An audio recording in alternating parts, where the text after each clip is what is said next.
This is how you make scallop mousse. We don't use the extra large scallops, we use nice medium scallops. That's 500 grams of hand-dived, cleaned scallops there. They've been washed and dried. They go in there with 28 grams of salt. Really important to get the salt in there now so that it sets it up. One whole egg goes in there now, and then that goes on for a nice blend. Now just scrape that around inside.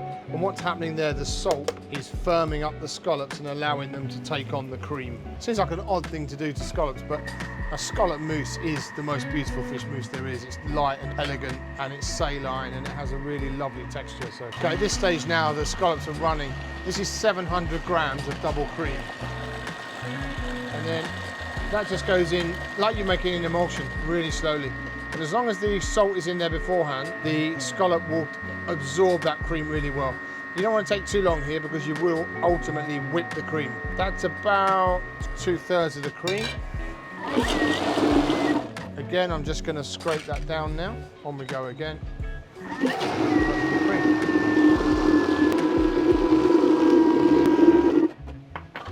There we have it, beautiful scallop mousse. That comes out into another bowl now. You don't need to pass this mousse, which is very user-friendly. That can just be like that. It doesn't need to go through a sieve. And then we're just going to boost that really with some herbs and lemon. But get it all out because that's expensive. Cream and scallops in there. The cream's nearly as expensive as the scallops now, but into that goes beautiful herbs, chopped dill, chopped chives, chopped parsley.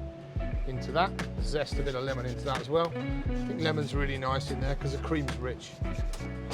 Not the juice, that will upset the cream, but the zest is lovely. Scallop mousse. Done.